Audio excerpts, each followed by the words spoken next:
Tabe, Berimba Kareba. Mudah-mudahan Anda selalu sehat dan tetap bersemangat. Saatnya Anda menyimak berita Sulawesi Tengah hari ini. Bersama saya, Aurel Lagia. Sejumlah berita aktual dan menarik seputar Sulawesi Tengah telah kami siapkan untuk Anda. Berikut 3 berita utama hari ini. Tim Ditres Narkoba Polda Sulawesi Tengah memusnahkan puluhan kilogram sabu-sabu.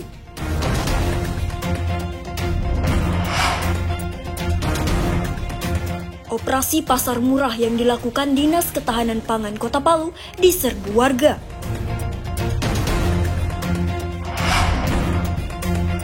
Pimpinan perusahaan didakwa korupsi pengadaan alat kesehatan Rumah Sakit Madani Palu.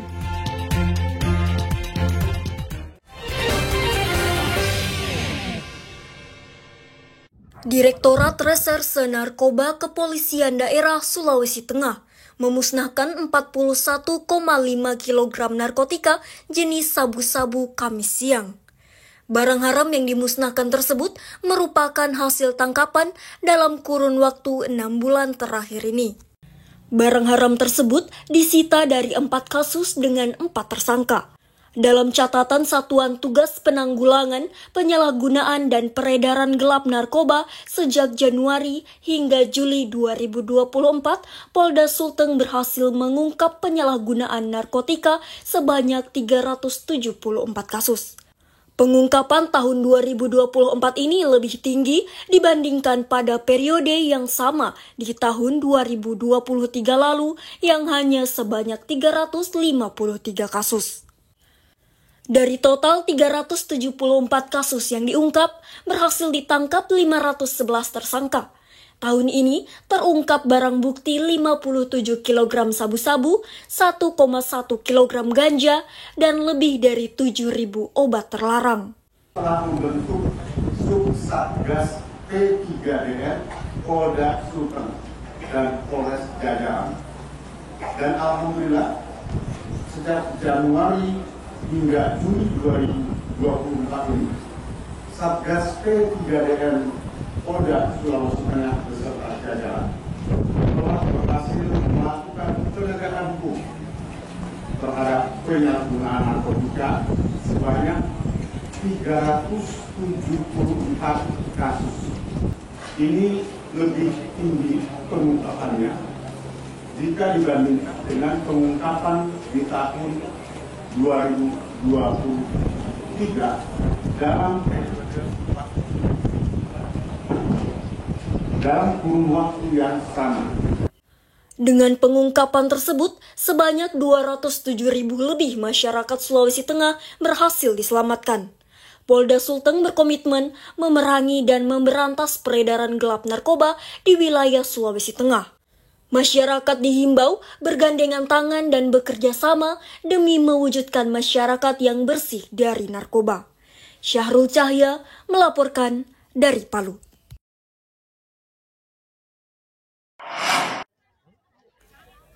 Gerakan pangan murah yang digelar Dinas Pertanian dan Ketahanan Pangan Kota Palu Kamis pagi diserbu warga.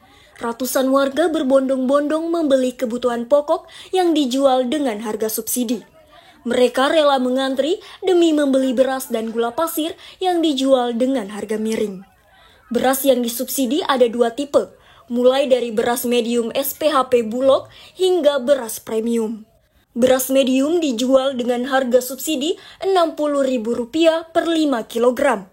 Sementara beras premium dibanderol dengan harga Rp64.500 per 5 kg. Selain beras, gula pasir juga disubsidi dengan harga Rp16.000 per kilogram. Masyarakat Kota Palu yang ingin mendapatkan komoditas subsidi ini wajib menunjukkan KTP. Program Gerakan Pangan Murah ini menyasar kalangan masyarakat menengah ke bawah. Warga pun lebih memilih belanja di sini ketimbang di pasaran yang menjual dengan harga lebih tinggi. Ada juga yang bisa kita beli, ada juga yang tidak bisa kita beli yang bersamaan pasar. Oh, jadi yang mana di bawah, ya di bawah pasar itu boleh kita beli, kalau di atasnya pasar itu nggak beli juga Mas. Ya. Jadi apa saja yang bisa beli? Cuma beras saya beli. Kan kalau pasar kan 75, di sini kan 60. Toh, gulanya juga agak murah. Minyak sama saja pasaran minyak. Ya.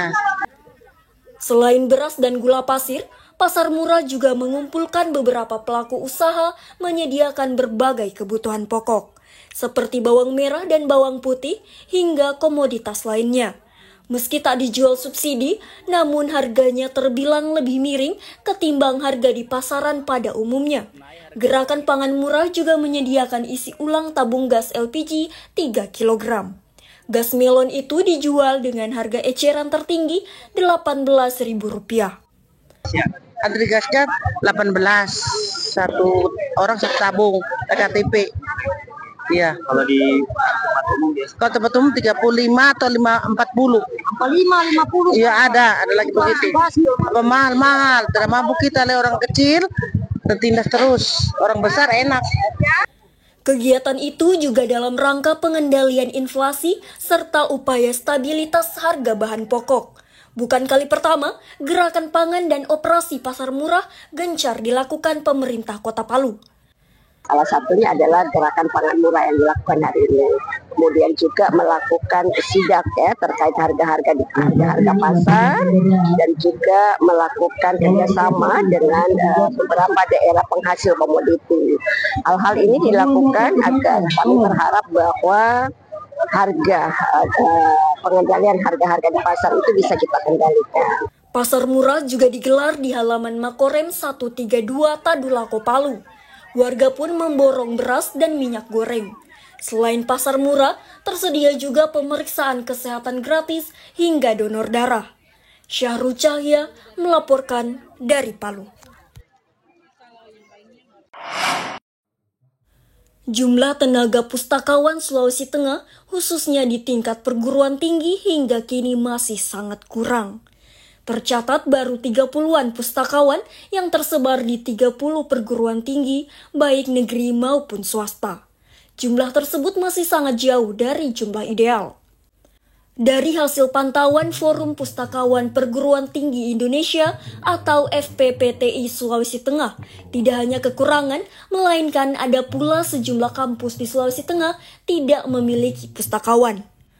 Ketua Forum Pustakawan Perguruan Tinggi Indonesia Sulawesi Tengah, Saharudin Lurang, mengatakan idealnya setiap kampus yang memiliki 500 mahasiswa harus punya satu pustakawan. Jadi pengalaman kami selama jadi pendamping untuk akreditasi perpustakaan, rata-rata yang kami dapatkan di lapangan itu sebenarnya di komponen layanan itu yang paling tinggi bobotnya, namun kenyataannya yang ada di lapangan itu justru dari komponen layanan perpustakaan itu yang paling kurang nilainya. Makanya kami dari FPPTI mengambil inisiatif untuk melaksanakan seminar tentang pelayanan perpustakaan dalam persepsi administrasi publik, dan juga bagaimana memanfaatkan media sosial dalam meningkatkan kualitas pelayanan. FPPTI Sulawesi Tengah mendorong seluruh perguruan tinggi baik negeri maupun di Sulawesi Tengah untuk memiliki pustakawan dengan jumlah yang ideal. Apalagi, salah satu unsur penilaian penting dalam proses akreditasi sebuah perguruan tinggi adalah sarana dan prasarana perpustakaan serta pustakawan.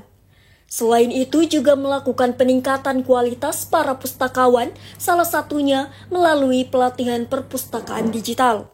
Apalagi saat ini, kebanyakan perpustakaan perguruan tinggi menggunakan aplikasi digital.